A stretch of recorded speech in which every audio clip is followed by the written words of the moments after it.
अस्सलाम वालेकुम जी। सबसे पहले मैं आप लोगों का बहुत ज़्यादा शुक्रिया अदा करती हूँ और मैं उम्मीद करती हूँ कि आप अपने घर में सारे खुश होंगे और मेरी रेसिपीज़ को ट्राई कर रहे होंगे। आज मैं बनाने लगी हूँ बहुत ही टेस्टी, बहुत ही पसंद की जाने वाली सर्दियों में अलसी की पिनियाँ। तो इसके लिए मैंने आधा किलो के करीब अलसी ले ली है। 1 पाव यहाँ पे मैंने गंदम का जो चक्की का आटा होता है वो ले लिया है और आधा किलो मैंने यहाँ पे गुड़ ले लिया है। तो चलिए इसे बनाना स्टार्ट करते हैं। यहाँ पे मैंने ले ली एक कढ़ाई, इसके अंदर कोई घी वगैरह नहीं डालना। इसमें सिर्फ ये अलसी डाल के इसको इतनी देर भूनना है कि इसमें जो कड़कड़ाने की इसकी आवाज़ आने लग जाए। और यहाँ पे जब अलसी में चटकने की आवाज़ें आने लग जाएँ, हल्की सी ये ब्राउन हो जाए, तो फिर चूल्हा बंद कर देना। अलसी को मैं बाहर निकाल लूँगी। अभी मैं बिल्कुल हल्की आग पे इसको तकरीबन 10 से 12 मिनट के लिए अच्छी तरह भून लूँगी। और यहाँ पे देखें कि अलसी को भूनते हुए मुझे तकरीबन 5 मिनट हो गए। हल्की आग पे इसको भूनना है, आग तेज़ यहाँ पे नहीं करनी। और अलसी को पहले मैंने अच्छी तरह छान लिया, अच्छी तरह इसको साफ़ कर लिया, उसके बाद इसको भूनना शुरू किया। और इसको उस डिब्बे में पीस लेंगे जिसमें हम मसाला पीसते, इसका बिल्कुल आटा बना लेना है। और यहाँ पे देखें हल्की हल्की आवाज़ आने लगी है अलसी के चटकने की। और सबसे जो अहम बात वो ये कि आपने मेरी रेसिपीज बनाते वक्त घबराना नहीं है, बिना स्किप किए हुए आप मेरी वीडियोस देखें। इंशाल्लाह ताला आपकी चीज़ें भी ऐसी ही बनेंगी। और मुझे तो ये अलसी की पिनियाँ बहुत ही पसंद है। जैसे ही सर्दियाँ आती थी और ये सिर्फ पिनियाँ खाने के लिए हम खाला के गाँव में जाते थे कि वो हमें पिनियाँ खिलाएंगी। बहुत टेस्टी बनती है और बहुत हेल्दी है। अब यहाँ पे देखें अलसी जो है अच्छी तरह चटकने लग गई है। 2-3 मिनट के लिए मज़ीद इसको मैं इसी तरह भून लूँगी, तो फिर मैं चूल्हा बंद करके इसको बाहर निकाल लूँगी।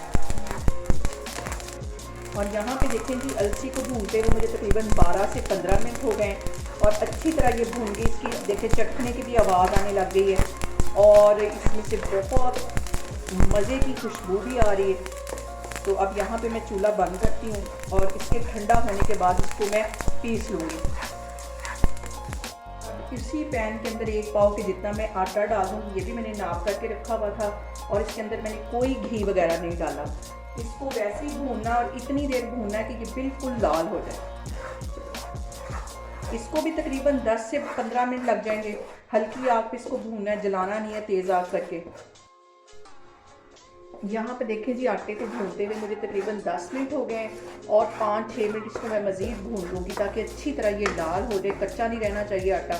और आग मैंने नीचे बिल्कुल स्लो रखी हुई है। यहाँ पे उसी कढ़ाई के अंदर मैं 1.5 गिलास के जितना पानी डाल दूँगी।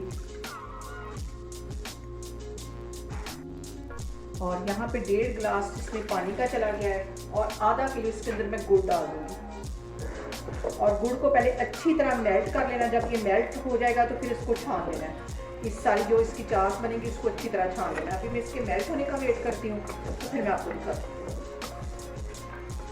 तो देखें जी गुड़ अच्छी तरह मेल्ट हो गया। अब इसको मैं छान लूँगी ताकि इसमें जो अगर कोई ज़र्रे वगैरह हैं तो वो सारे क्लियर हो जाएँ। फिर मैं आपको दिखाती हूँ। और यहाँ पे देखें जी चाश को मैंने अच्छी तरह छान लिया है। अब इसको 5-7 मिनट के लिए अच्छी तरह पका लेना है ताकि थोड़ी सी इसमें लेस सी पैदा हो जाए इस चाश के अंदर। तो फिर मैं आपको दिखाती हूँ। और यहाँ पे देखें जी गुड़ की चाश को पकते हुए तकरीबन 5 से 7 मिनट हो गए। अच्छी तरह हमारी जो चाश है वो तैयार हो गई। इस पॉइंट पे आके मैं 1 पाव के जितना देसी घी डाल दूँगी। ज़्यादा घी इसमें इसलिए नहीं जाएगा कि जो अलसी है उसमें भी काफ़ी ज़्यादा चिकनाई होती है, इतना ही घी इसमें जाएगा। और अब इसके अंदर ये जो मैंने अलसी पीस के रखी हुई थी और आटा भून के रखा था, इन दोनों चीज़ों को मैंने अच्छी तरह मिक्स कर लिया। ये इसमें चला जाएगा और इन सारी चीज़ों को मिक्स कर देना है और चूल्हा यहाँ पे 1 मिनट के बाद बंद करना है। इसको मैं अच्छी तरह मिक्स कर लूँगी।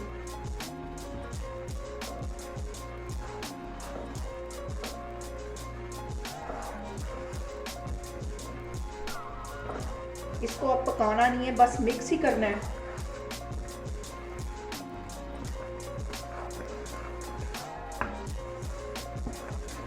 अलसी और गंदम का आटा डालने के बाद यहाँ पे मैंने चूल्हा बंद कर दिया है और इसके ठंडा थोड़ा सा ये ठंडा होगा तो फिर इसकी पिनियाँ बनाएंगे। हाथों में पकड़ने के काबिल हो जाएगा, फिर इसकी पिनियाँ बनाएंगे।